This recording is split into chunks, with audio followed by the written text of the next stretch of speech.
Praise lord అండి. దేవుని నామానికే మహిమ కలుగును గాక. మరి ఈ రోజు దేవుడు మీ కొరకు నా కొరకు మరి ఇచ్చిన వాక్యాంశంలోకి ముందుకెళ్ళడానికి ముందు చిన్న ప్రార్థన చేసుకుందామండి. పరిశుద్ధ గొప్ప దేవా, నీకు స్తోత్రం, స్తుతి, మహిమ, ఘనతయు ప్రభావం చెల్లించుకుంటున్నాం రాజా. మరి సమయంలో ప్రభా నా తండ్రి అద్భుతమైన రీతిగా ప్రభా నా తండ్రి ఇదిగో గాస్పెల్ టీవీ ద్వారా ప్రభా నా తండ్రి ఇదిగో ఈ వాక్య పరిచర్యకు ప్రభా నా తండ్రి నాకు ఇచ్చినందుకు ఈ అవకాశాన్ని బట్టి వందనాలు ప్రభా. అవును తండ్రి ప్రభా, మరి ఎస్తర్ గ్రంథంలోని కొన్ని సత్యాలను నేను ధ్యానించుకుంటుండగా ప్రభా నా తండ్రి మీరే మాతో ఉండి మాతో మాట్లాడమని, మమ్మల్ని బలపరచమని, వింటున్న ప్రతి బిడ్డను బలపరిచి ధైర్యపరచమని యేసయ్య నామములో ప్రార్థన అంతయు అడిగి వేడుకుంటూ పొందుకుంటున్నాం తండ్రి. ఆమేన్. హల్లెలూయా. ప్రైజ్ ది లార్డ్ అండి. దేవుని నామానికి మహిమ కలుగును గాక. మరి ఈరోజు దేవుడు మరి మీకును నాకును దేవుడిచ్చిన అంశం ఏంటి అంటే ఎస్తర్ అండి. ఎస్తర్ గురించిన సత్యాలు, మరి ముఖ్యంగా ఎస్తర్ గురించిన సత్యాలు కాదు కానీ ఎస్తర్ గ్రంథంలో ఉన్న కొన్ని సత్యాల గురించి దేవుడు మరి మీతో మాట్లాడమని ఈరోజు నాకు నేర్పించాడండి. మరి ఉదయకాల సమయంలో నేను మరి దేవా మరి ఏ విషయం గురించి నేను చెప్పాలి అని నేను ధ్యానిస్తున్నప్పుడు మరి ఎస్తర్ గురించి నాకు దేవుడు జ్ఞాపకం చేశాడండి. అవును, ఎస్తర్ అంటే మరి ఒక ధ్రువతార అంటారంటండి. మరి ఎస్తర్కి మీనింగ్, మరి ఎస్తర్ అంటేనే ఒక నక్షత్రము. మరి నక్షత్రం ఎలా ఉంటుందండి, మరి వెలుగుతూ ఉంటుంది. మరి ఇక్కడ మరి ఎస్తర్ గ్రంథంలో మనం చూసినప్పుడు ఆమె ఎస్తర్ నిజంగా ఆమె గొప్ప వ్యక్తి కాదు, ఒక మరి అందరికీ తెలిసిన వ్యక్తి కాదు. మరి ఆమె మరి కొంతమంది చెప్తారు ఎస్తర్ అంటే ఇంకొక అర్థం కూడా ఉందంట, హిడెన్ అంటే దాచబడినది, అంటే దాచబడినది. అవునండి, ఏదైనా సరే వెలగాలంటే ముందు దాచబడాలి అంట. నాకు మరి ముందైతే తెలిసేది కాదు అంటారు. వెలుగులోకి వచ్చారు, మరి మీరు గొప్పవారు అయ్యారు అనేది ఎలా తెలుస్తుందంటే ముందు పడిపోతేనే. మరి ఆ రీతిగానే మరి ఎస్తర్ జీవితంలో కూడా మరి ఎన్నో సత్యాలు మనం నేర్చుకోవచ్చు. మరి ఎస్తర్ గురించి అయితే మరి మీరు ఎన్నోసార్లు వినుంటారు. మరి మీరు అన్యులైతే మీరు ఎస్తర్ గురించి అసలు తెలియదేమో. మరి ఈరోజు కొన్ని సత్యాలు మనం మాట్లాడుకుంటుండగా మరి పరిశుద్ధాత్మ దేవుడు మీకు మరి అలాగే ఆ సమయంలో నాకు కూడా నేర్పించుటకు మరి ప్రార్థన చేసుకుందామండి. హల్లెలూయా, హల్లెలూయా. దేవునికి మహిమ కలుగును గాక. మరి నేను ఎస్తర్ గ్రంథంలో ప్రత్యేకంగా ధ్యానించినప్పుడు మరి మొట్టమొదటి వచనం, మరి ఎస్తర్ గ్రంథము 1వ అధ్యాయము 1వ వచనాన్ని తీసి చూసినప్పుడు అక్కడ ఒక మాట నాకు చాలా నచ్చిందండి. ఒక దేశం పేరు ఇంకా బాగా నచ్చిందండి. మనమైతే భారతదేశీయులము కదా.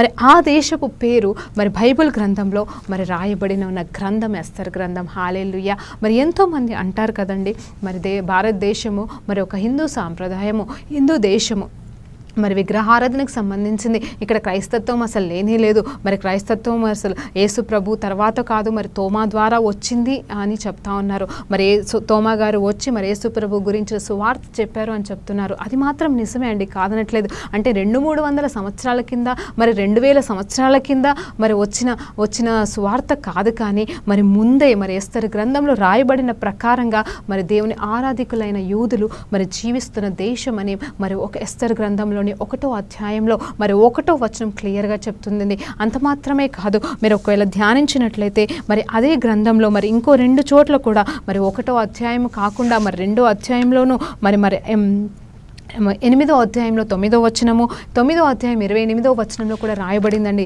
మరి మన దేశం గురించి దానిలో క్లియర్గా రాయబడింది. మరి మీరు అడుగుతూ ఉండొచ్చు ఎలా రాయబడిందంటే, మీరు చదువుకునే వాళ్ళైతే మీ చేతిలో గ్రంథం ఉంటే ఖచ్చితంగా నాతో పాటుగా మీరు కూడా చదవండి, మీకు తెలుస్తుంది. మీకు తెలియదని కాదు, కానీ ఈరోజు పరిశుద్ధాత్మ దేవుడు ఈ సత్యాన్ని మరి మరొక్కసారి మనకు జ్ఞాపకం చేసి మరి ఏ రకంగా మనల్ని బలపరుస్తున్నాడో ఆ బలాన్ని, ఆ ధైర్యాన్ని, ఆ శక్తిని, ఆ ఎంకరేజ్మెంట్ని మనం పొందుకుందామని దేవుని నామములో మిమ్మల్ని కోరుకుంటున్నానండి. హల్లెలూయా.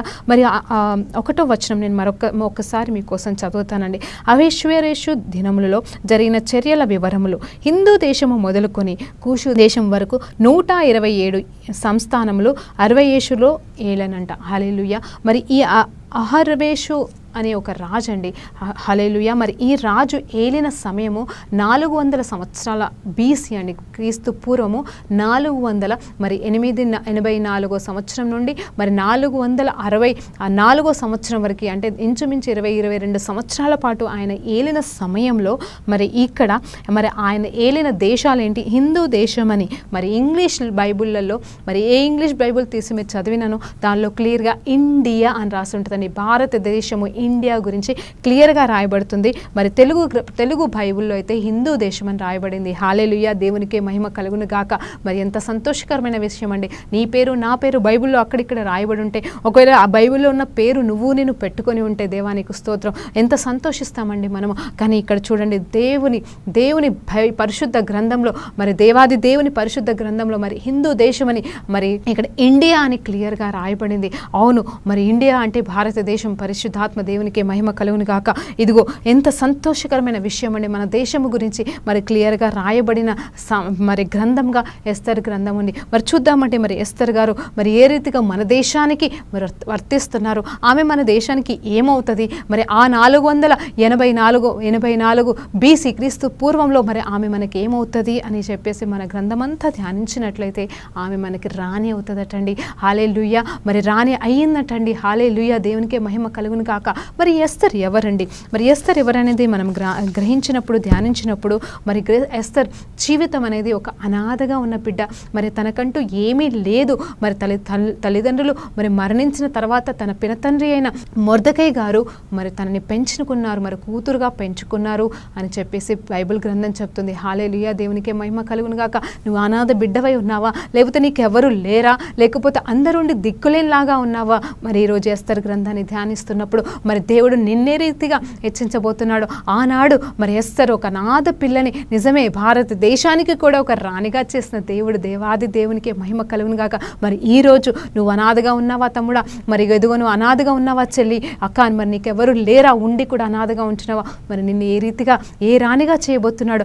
రాణి అంటే మరి రాజ్యానికి గురించిన రాణి అని నేను చెప్పట్లేదు, కానీ దేవుడు నిన్ను ఏ విషయంలో నమ్ముతున్నాడు? అవునండి, నిన్ను ఏ విషయంలో ఆ దేవాది దేవుడు నమ్మి నీకే బాధ్యత అప్పచెప్తున్నాడో దాని విషయంలో నువ్వు నమ్మకాన్ని పొడగొట్టుకున్నావా? మరి అప్పచెప్పిన బాధ్యతని నువ్వు నెరవేర్చలేని స్థితిలో ఉన్నావా, లేకపోతే అసలు ఏమీ లేని స్థితిగతిలో ఉన్నావా? ఈరోజు నిన్ను బలపరుస్తున్న దేవాది దేవునికి మరి కృతజ్ఞతాస్తుతులు చెల్లిస్తూ నేను చెప్తున్న మాటలు జాగ్రత్తగా వినమని కోరుకుంటున్నానండి. అవునండి, మరి అసలు ఎస్తర్ అనే అనాథ బిడ్డ మరి ఏ రీతిగా రాణి అయ్యిందని ఆలోచిస్తే మరి అక్కడ క్లియర్గా రాయబడింది ఏంటి అంటే, 1వ గ్రంథం అంతా 1వ అధ్యాయంలో మనం ధ్యానించినప్పుడు వస్తి అనే రాణి ఉందండి. మరి అక్కడ ఎవరంటే అహర్వేరోషుకి రాణి ఎవరు అంటే మరి వస్తి అయి ఉంది, అంటే తనకు భార్యగా ఉన్నది. మరి ఆ సమయంలో మరి తన భర్తకి లోబడని సంఘటన ఒకటి జరిగినప్పుడు, మరి తను తృణీకరించినప్పుడు, ఎప్పుడైతే మరి ఆ రాజ్యంలో పండగ జరుపుకుంటున్నప్పుడు మరి ఆ రాణిని మరి రాజు రమ్మని చెప్పినప్పుడు ఆ రాణి రాకుండా తిరస్కరిస్తుందటండి. మరి తిరస్కరించినప్పుడు మరి అప్పుడైతే రాజు ఏమనడు, కానీ తనైతే వేదనకు గురవుతాడు. ఆ తర్వాత మరి అదే 1వ అధ్యాయంలో క్లియర్గా రాయబడుతుంది, తన సంస్థానంలో ఉన్న తన కింది పనివారిని అందరినీ పిలిచి, తన రాజ్యానికి సంబంధించిన సేవకులను పిలిచి అడుగుతాడంట, మరి సలహాను కోరుతాడంట. ఇగో మరి రాణి ఈ రకంగా నన్ను తిరస్కరించింది, ఈ రకంగా నేను పిలిస్తే రాలేదు కదా, మరి లా ప్రకారంగా అంటే మరి ఆ శాస్త్రం ప్రకారంగా మరి మన నీతి మన రూల్ ప్రకారంగా మరి ఆమెకి నేను ఏ శిక్ష విధించాలని చెప్పేసి మరి తనకు సంబంధించిన రాజ్యానికి సంబంధించిన మరి ఆ నాయకులని కూర్చోబెట్టి అడిగినప్పుడు వారు ఒక సలహా ఇచ్చారటండి. ఏంటి తెలుసా అండి, మరి వాళ్ళు భయపడ్డారంట.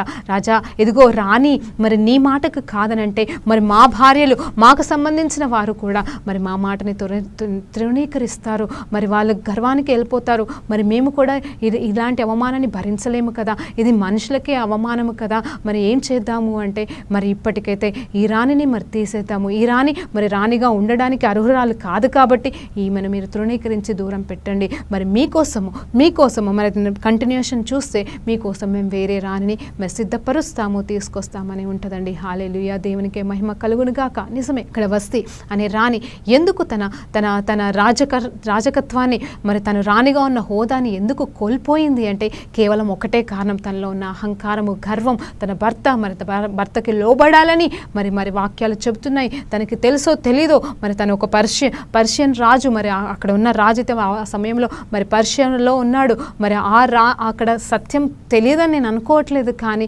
ప్రతి రాణి రాజుకు లోబడాల్సిందే, ప్రతి భార్య భర్తకి లోబడాల్సిందే మరి అని దేవాది దేవుడు కూడా చెప్తున్నాడు కాబట్టి, మరి శిరస్సుగా ఉండాలి అని చెప్తున్నాడు కాబట్టి, మరి అప్పుడు లోబడలేని స్థితిలో ఉన్న ఆ భార్యని నిజంగానే తృణీకరించాడండి రాజు. మరి హల్లెలూయా, దేవునికి మహిమ కలుగును గాక.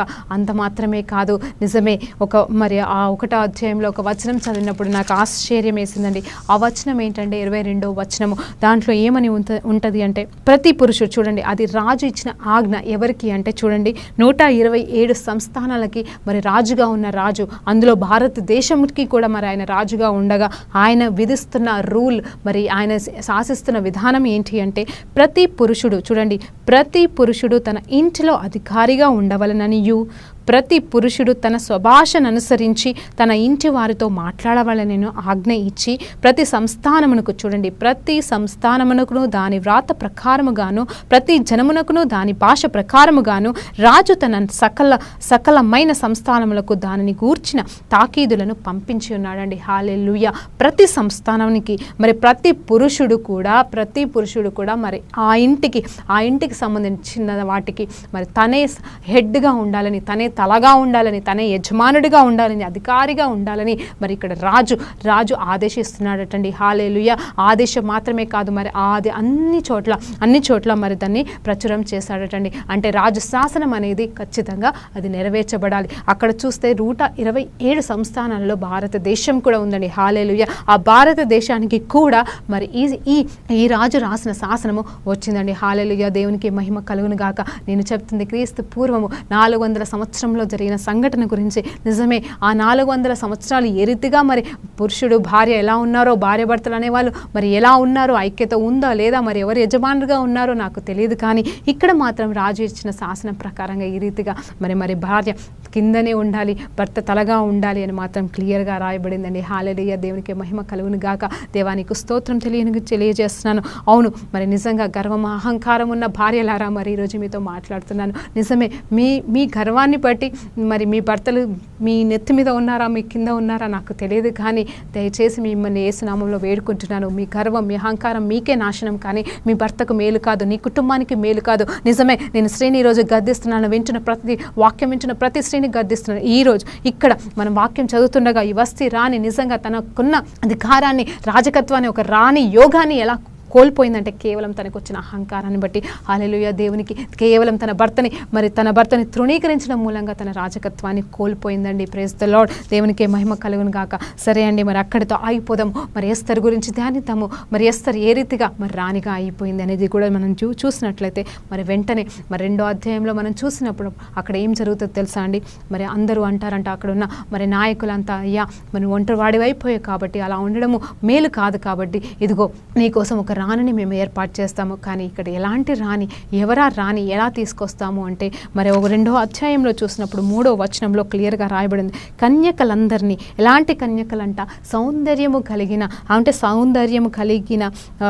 కన్యకలందరినీ సమకూర్చి, చూడండి, అంటే ఆ సంస్థానంలో ఉన్న 127 మంది, అంటే 127 దేశాల్లో ఉన్న సంస్థానాల్లో ఉన్న ప్రతి అందమైన కన్యకలను తీసుకొచ్చి, మరి ఎంతమంది కన్యకలను తీసుకొచ్చారో అక్కడ సంఖ్య రాయలేదు. కానీ నిజంగా చెప్పాలంటే అందమైన కన్యకలను అందరినీ తీసుకొచ్చి మరి రాజు సంరక్షణలో మరి అక్కడ మరి రాజుకు సంబంధించిన యోనాకు ఉంటాడండి, మరి ఆయన నపుంసకుడైన ఏగై స్థానంలో పెట్టేసి మరి అక్కడ వాళ్ళకి ట్రైనింగ్ ఇచ్చి మరి అందం విషయంలో మరి వాళ్ళకి కావాల్సినవన్నీ కూడా చూసుకొని, రాజుకి ఏ రీతిగా అయితే మరి ఏ బిడ్డ అయితే సరిపోతుందో భార్యగా అని చెప్పేసి ఒక ట్రైనింగ్ లాగా, ఒక తర్ఫీతు లాగా, ఒక అలంకరించడానికి 1 సంవత్సరం పాటు వాళ్ళని టెస్ట్ చేయడానికి మరి ఎంతోమంది కన్యకలను తీసుకురావడానికి మరి ఒక శాసనం అనేది విధించారండి. మరి ఆ రకంగానే ఎస్తర్ గారు కూడా, మరి ఎస్తర్ అనే బిడ్డ మరి అనాథ బిడ్డ, మరి అన్నగారి చేత మరి పెంచబడుతున్న మరి ఒక కూతురుగా ఉన్న మరి ఆ ఎస్తర్ మరి ఈ సమయంలో మరి తనైతే మరి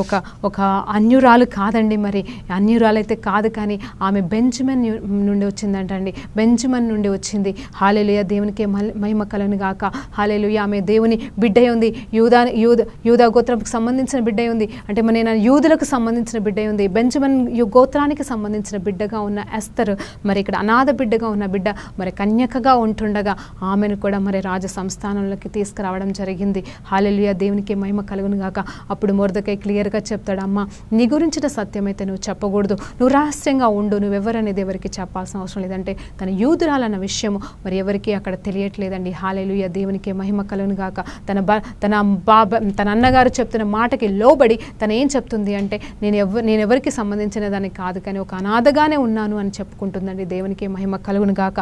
మరి ఆ తర్వాత జరిగిన సంఘటన ఏంటంటే మరి దేవుడి దయ, మరి దేవుని దాక్షిణ్యత ఆ బిడ్డ మీద ఎంత అత్యధికంగా వచ్చింది అంటే మరి 1 సంవత్సరం పాటు ఆ బిడ్డని టెస్ట్ చేసినప్పుడు, ఆ బిడ్డతో పాటు మిగతా బిడ్డల్ని కూడా టెస్ట్ చేసినప్పుడు మరి ఆమెనే రాణిగా ఎన్నుకోబడిందంటండి. హల్లెలూయా, దేవునికి మహిమ కలుగును గాక.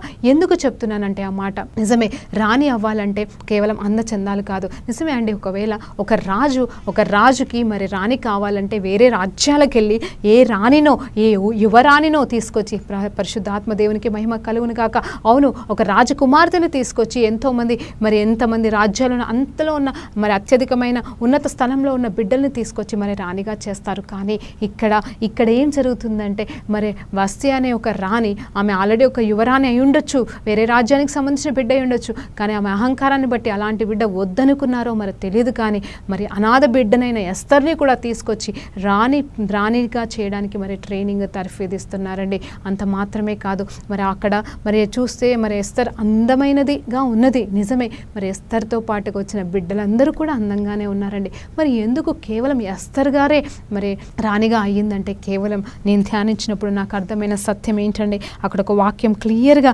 రాయబడింది. ఏంటి తెలుసా అండి, విధేయతలోనూ అందంలోనూ తగ్గింపులోనూ ఆ బిడ్డ కృప పొందుకున్నదటండి. హల్లెలూయా. మరి కేవలం మీరందరూ అనుకుంటుండొచ్చు మరి అక్కడ 1 సంవత్సరం పాటు మరి వారికి ఇస్తున్న ఆ తర్ఫీదు అది ఎలాంటి తర్ఫీదు అంటే అది అంటే ఒక రాణిగా అవ్వడానికి కావాల్సిన తర్ఫీదులన్నీ ఇస్తున్నారంట. నిజంగా అక్కడ తర్ఫీదు అనే పదం రాయబడలేదు, కానీ అలంకరణ ఒక 6 నెలలు మరి కంప్లీట్గా ద్రవ్యాల చేత, మరి 6 నెలల సుగంధాల చేత మరి మొత్తము వాళ్ళని మరి ఎప్పుడు అలంకరించుతూ మరి ఒక బ్యూటిషియన్ చేతిలో మరి వాళ్ళు తీర్చిదిద్దాల్సిన సమయం అటండి.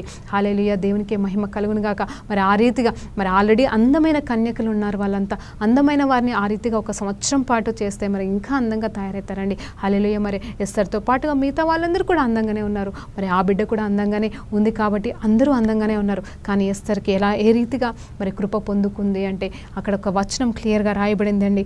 మరి ఏంటంటే మరి 2వ అధ్యాయము 15వ వచనంలో క్లియర్గా రాయబడింది ఏంటంటే, మొర్దెకై తన కుమార్తెగా స్వీకరించుకొనిన తన పినతండ్రి అయిన అబీహేలు కుమార్తె ఎస్తెరు రాజునొద్దకు వెళ్ళుటకు వంతు వచ్చినప్పుడు స్త్రీలను కాయు రాజు యొక్క షండు అయిన హెగే నిర్ణయించిన అలంకారము కాక ఆమె ఏ అలంకారము కూడా కోరలేదంటే, అంటే అక్కడ తగ్గింపుతనం కనిపిస్తుంది. అంత మాత్రమే కాదు, ఎస్తర్ని చూచిన వారందరికీ ఆమె యందు దయ పుట్టెను అంట. హల్లెలూయా. ఎలా దయ పుడుతుందంటే ఆమె తగ్గింపు స్వభావాన్ని బట్టి కావచ్చు, ఆమె అందాన్ని బట్టి కాదు, కానీ ఆమె తగ్గింపు స్వభావము ఆ సంవత్సరం అంతా కూడా ఆమెని నిజంగా అక్కడున్న బిడ్డలందరినీ కూడా నిజంగా ఎలాంటి టెస్టింగ్ అంటే గర్వం ఉందా, అహంకారం ఉందా, మరి ప్రేమ ఉందా, వాత్సల్యత ఉందా, మరి వాళ్ళు ఏ రకంగా పనికొస్తారు, మా రాజుకు మరి ఏ రకంగా పనికొస్తారనే పని కంప్లీట్ పరిశీలన అనేది వారి మీద జరిగినప్పుడు నిజమే అక్కడ ఎస్తర్ అనే బిడ్డ మరి అందరూ ఎవరు ఆమెను చూసినా ఆమెకి దయ అనేది పుట్టిందటండి. హల్లెలూయా ఆమె పైన. మరి ఆ రీతిగానే మరి రాజు సమయము వచ్చినప్పుడు మరి రాజు దగ్గరికి ఎస్తర్ గారు వెళ్ళాల్సిన సమయం వచ్చినప్పుడు మరి రాజు దగ్గర కూడా ధన్యత పొందుకొని దయగలిగిన దానిగా మరి రాణిగా తీర్చబడితే హల్లెలూయా, దేవునికే మహిమ కలుగును గాక. ప్రైజ్ ది లార్డ్ అండి. మరి ఆ తర్వాత చూస్తే నేను అడిగాను, దేవా పరిశుద్ధాత్మ దేవా నిజమే ఎస్తర్ విషయం గురించి ఆలోచిస్తే ఒక అనాథ బిడ్డని మరి నిజంగానే ఒక రాణిగా చేసావు. అక్కడితో ఆమె జీవితం ఆగిపోలేదు, కానీ మరి ఆమె జీవించిన ఆ కొద్ది సంవత్సరాలు ఏ రీతిగా వాడబడిందంటే కంప్లీట్గా యూదులను కాపాడే ఒక మంత్రంగా, ఒక యంత్రంగా, ఒక యాజకురాలిగా మరి దేవుని సన్నిధిలో మొరపెట్టి 3 సంవత్సరాలు మరి ఆమె మరి ఎంతగా ప్రాధేయపడిందో నాకు తెలియదు, కానీ ఒక 3 రోజులు మాత్రం ఆమె విజ్ఞాపన ప్రార్థన చేసిందండి. అవును, 3 సంవత్సరాలు అయితే మరి రాజు దగ్గర ఉన్నట్టుగా మరి కొన్ని గ్రంథాలు చెప్తున్నాయి. అందులో అయితే నాకు నిజమేంత వరకు నాకు తెలియదు, కానీ నిజమే ఒక 3 రోజులు మాత్రం ఉపవాస ప్రార్థన చేసి మొర్దెకై గారు ఒకసారి చెప్పారు, ఇదిగో మన రాజ్యంలో ఉన్న యూదులందరినీ అంటే 127 సంస్థానంలో ఉన్న ప్రతి యూదులని అంటే భారతదేశంలో ఉన్న యూదులతో సహా అండి హల్లెలూయా జ్ఞాపకం చేసుకోండి. మరి ప్రతి ఒక్క యూదులని చంపాలని మరి నామాన్ అనే వ్యక్తి మరి రాజు తర్వాత రెండో వ్యక్తిగా ఉన్నారు. ఆ వ్యక్తి మరి యూదుల పట్ల మరి కక్ష పెంచుకొని యూదులందరినీ నాశనం చేయాలని చెప్పేసి రాజు చేతనే మరి తీర్మాన పత్రికని రాపించి మరి 127 ప్రాంతాలకి పంపించిన తర్వాత మరి ఎస్తరు మరి దేవుని సన్నిధిలో మోరపెట్టి ప్రార్థన చేసి అడిగినప్పుడు జరిగిన సంఘటన ఏంటి తెలుసా అండి? మరి ఆమె చేసిన విజ్ఞాపన ప్రార్థన దేవుని పాదాల దగ్గర చేర్చుకొని మరి దేవుడే జోక్యం కల్పించుకొని అద్భుతమైన రీతిగా నామాను చేసిన ప్రణాళికని నాశనం చేయడానికి దేవుడు సహాయపడ్డాడండి. దేవుడు కృప చూపించాడు. అవును, మొదటిసారి కాకుండా రెండోసారి కూడా నిజమే ఆ బిడ్డ రాజు దగ్గరికి పర్మిషన్ లేకుండా పోతే ఖచ్చితంగా ఆమె మరణించాల్సిన పరిస్థితి అండి. కానీ దేవాది దేవుడు కృప చూపించి చావనివ్వకుండా మరి రాజు చేతిలో కాపాడబడినదిగా నిలబడి మరొక్కసారి రాజు దృష్టిలో దయ పొందుకున్న దానిగా మరి అడుగుతా ఉన్నాడు. అక్కడ నీకేం కావాలి అంటే అప్పుడు క్లియర్గా ఆమె చెప్తుంది, ఇదిగో ఇజ్రాయెలైట్స్ని, ఇదిగో నా జనాంగము ఇలా నాశనం అయిపోతున్నారు రాజా. మరి నేనైతే అనాథనే కరెక్టే, కానీ నా వంశస్థులు మొత్తం నాశనం అయిపోతుంటే నేను సంతోషంగా ఇక్కడ ఉండలేను. మరి వారి పట్ల నీ దయ చూపించమని ఆమె ప్రయాసపడి ప్రార్థన చేసి అడిగినప్పుడు మరి నిజమే అక్కడ దేవాది దేవుని కృపా కనికరము కలిగింది. అలాగే రాజు కూడా దయ చూపించడం వలన మరి అక్కడ నామాను తయారు చేపించిన, అక్రమంగా తయారు చేపించిన, అబద్ధంగా తయారు చేపించిన ఆ శాసనాన్ని మరి రాజు దాన్ని తృణీకరించాడండి. అంత మాత్రమే కాదు, ఆ తర్వాత జరిగిన సంఘటన ఏంటి తెలుసా అండి? కేవలము మరి అక్కడ చూస్తే మరి మొర్దెకై కూడా మరి 10వ అధ్యాయము మరి 10 అధ్యాయాలు ఉన్నాయండి. 10వ అధ్యాయంలో చూస్తే మరి మొర్దెకై గారిని కూడా దేవుడు వదిలిపెట్టలేదండి. నిజమే, ఏ రీతిగా తెలుసా తన్ని మరి నామాను తర్వాత మరి తనకి సహాయకుడిగా ఉన్నాడటండి రాజు తర్వాత రెండో రాజుగా మరి ఎంతో గొప్ప వ్యక్తిగా మరి తీర్చిదిద్దబడ్డాడంటండి. హల్లెలూయా, దేవునికి మహిమ కలుగును గాక. ఈరోజు నిజమే మనం కొన్ని విషయాలు నేర్చుకున్నాము. ఏంటి అంటే భారతదేశం గురించిన ఒక సత్యము ఎస్తరు గ్రంథంలో ఉందండి. అవును, మనము ముందుగా చెప్పుకున్నట్టుగా మరి ఏదో తోమా కాలంలో అంటే యేసు ప్రభు మరణించిన తర్వాత తోమా వచ్చాడు కాబట్టి ఆ సమయంలో దేవుని సువార్త వచ్చిందని నిజం, అది కాదనట్లేదండి. కానీ కొంతమంది అయితే చాలామంది మరి హిందువులు ముఖ్యంగా భారతదేశానికి సంబంధించిన చాలామంది అంటారు మరి బ్రిటిష్ కాలంలో బ్రిటిష్ వాళ్ళు ఇంగ్లీష్ వాళ్ళు వచ్చినప్పుడు మరి అమెరికా వాళ్ళు వచ్చినప్పుడు వాళ్ళు క్రిస్టియానిటీని తీసుకొచ్చారు, అది ఇంగ్లీష్ దేవుడు అని చెప్పేసి అంటారండి. వాళ్ళందరికీ ఈరోజు నేను ఒక సవాల్ చెప్తున్నానండి. మరి నా పరిశుద్ధ బైబిల్ గ్రంథంలో రాయబడిన ప్రకారంగా మరి 400 సంవత్సరంలోనే అంటే క్రీస్తు పూర్వ 400 సంవత్సరం సమయంలో బైబిల్ రికార్డులో రాయబడి ఉంది. మరి అది ఒక రాజు గురించిన గ్రంథంలో రాయబడిన మాట ఏంటంటే మరి యూదులు అనేవారు భారతదేశంలో ఉన్నారు అని క్లియర్గా రాయబడింది. మరి ఎస్తర్ కేవలం ఒక నక్షత్రంగా వెలగబడడం మాత్రమే కాదు, దేశాల్లో ఆమె చిన్న ప్రార్థన 3 రోజులు చేసిన ఉపవాస ప్రార్థన ద్వారా జరిగిన సంఘటన ఏంటి తెలుసా అండి? మరి మొత్తం యూదులని కాపాడిందండి. హల్లెలూయా. ఇదిగో ఎంతోమంది ప్రార్థన ద్వారా ఇదిగో దేవుడు నాకు పేరు మార్చాడు, ఇదిగో ఎస్తర్ అని పిలిచాడు, ఇదిగో ఎస్తర్గా నా పేరు పిలుస్తున్నాడు అని చెప్పేసి పిలుచుకుంటున్నావేమో చెల్లి. నిజంగా ఎస్తర్ అంటే ఒక నక్షత్రము. నీ పేరు మారిందేమో, ఇదిగో నువ్వు పేరు మార్చుకున్నావేమో, లేకపోతే నీ తల్లిదండ్రులు ఎస్తర్ అనే పేరు ఇచ్చారేమో. నిజంగా ఎస్తర్ అంటే ఒక నక్షత్రం అండి. నిజమే, దాయబడిన ఈ బిడ్డ నిజంగా ఒక నక్షత్రంలాగా వెలువడడానికి కారణం ఏంటంటే ఆమెలో ఉన్న తగ్గింపు స్వభావము, ఆమెలో ఉన్న నిశ్చయత, ఆమెలో ఉన్న ఆ హృదయానికి సంబంధించిన అందం అనేది కేవలం ఒక రాజుని మాత్రమే కాదు, అక్కడున్న పనివారు మాత్రమే కాదు, దేవాది దేవుని కృపను కూడా పొందుకొని 127 దేశాల్లో ఉన్న ప్రతి యూదులని కాపాడకు కృప చూపించిందండి. హల్లెలూయా, దేవునికి మహిమ కలుగును గాక. మొర్దెకై కూడా తనకి సహాయం చేస్తూనే ఉంటుండగా అనాథ బిడ్డగా నాకెందుకని వదిలిపెట్టకుండా ఆమెను తన కంట పాపలాగా చిన్న బిడ్డలాగా చూసుకొని పెంచినందుకు దేవుడు తనని కూడా మరి సహాయం చేశాడండి. నువ్వెంతో మందికి సహాయం చేసావేమో తండ్రి, నేను చూస్తే నాకు అనిపిస్తుంది నువ్వెంతో మందికి సహాయం చేసావు. ఇక్కడ చూస్తున్నావు, నేను ఎంతోమంది అనాథ బిడ్డలకు సహాయం చేశాను, కానీ నేను ఇప్పుడు అనాథగా మిగిలినని నువ్వు అనుకుంటున్నావేమో. అనాథ బిడ్డలకి సహాయం చేసిన మొర్దెకైని దేవుడు విడిచిపెట్టకుండా మరి ఎంతో గొప్ప వ్యక్తిగా మరి రాజు తర్వాత రాజుగా చేశాడు దేవాది దేవుడు. మరి ఆ రీతిగానే మరి నువ్వు ఎంతోమందికి సహాయపడి నువ్వు అనాథ స్థితిలో ఉన్నావేమో అనుకుంటున్నావేమో, కానీ ఖచ్చితంగా నీ హెచ్చించు కాలం వస్తుంది. నిన్ను చూసిన దేవుడు నిన్ను ఖచ్చితంగా ఈరోజు కాకపోతే రేపు ఖచ్చితంగా నీకు నువ్వున్న పరిస్థితి నుండి విడిపిస్తాడు. ఎంతోమందిని నీకు సహాయకులుగా నీకు పంపించి సహాయం చేస్తాడని చెప్తున్నాడు. నాన్న ఇదిగో నువ్వు వింటున్నావు, నీకు సహాయకులు ఎవరని నువ్వు కోరుకుంటున్నావు, నువ్వు వెతుకుతున్నావు, కానీ దేవాది దేవుడు దిగి వచ్చి నీకు సహాయం చేస్తానని చెప్తున్నాడు. ఈ పరిశుద్ధాత్మ సమయంలో దేవాది దేవునికి సమర్పించుకో. ఈ మధ్యాహ్న కాల సమయంలో దేవుడు నిన్ను అడుగుతున్నాడు, నీవు మనుషుల వైపు కాదు. నువ్వు సహాయం చేసావేమో ఎంతమందికి, వారి వైపు నువ్వు చూస్తే వ్యర్థము. కేవలం దేవుని వైపు చూడు. ఎస్తర్ వైపు మొర్దెకై చూడలేదు, కానీ దేవుడే మొర్దెకైని హెచ్చించిన రీతిగా నిన్ను కూడా హెచ్చిస్తాడన్న. ఇంకా ఈరోజు ఎస్తర్ గురించిన గొప్ప సత్యాలు మనం నేర్చుకున్నాము. భారతదేశం గురించిన కొన్ని సత్యాలు మనం నేర్చుకున్నాము. ఎస్తర్ గ్రంథంలో ఉన్న చాలా విషయాలు మనం నేర్చుకోగలము. కానీ ఇదిగో దేవాది దేవుడు చెప్తున్నాడు, ఎస్తర్ లాగా నువ్వు నిజంగా ఒక ధృవతారగా ఎలగాలంటే మొదటిది మీలో ఉండాల్సింది హంబుల్నెస్ అండి, తగ్గింపు స్వభావము. ఆ బిడ్డలో ఉన్న ఆ అందమైన గుణము, ఆ తగ్గింపు స్వభావం నీలో ఉంటే ఖచ్చితంగా దేవుడు నిన్ను హెచ్చిస్తాడు. వస్తీ రాని మరి తన రాజ్యాన్ని కోల్పోయింది, తన అందచందాలని కూడా పనికి రాకుండా పోయాయి. కానీ మరి ఎస్తర్ రాణి అయితే మరి ఒక అనాథ బిడ్డగా ఎంతో గొప్పగా వెలుగులోనికి వచ్చిందండి. దేవాది దేవునికి మహిమ కలుగును గాక. ఈరోజు మరి నేను వాక్యం ముగించే ముందు చిన్న ప్రార్థన చేస్తూ మరి ముగిస్తుండగా నేను ఒకే విషయం మిమ్మల్ని కోరుకుంటున్నానండి.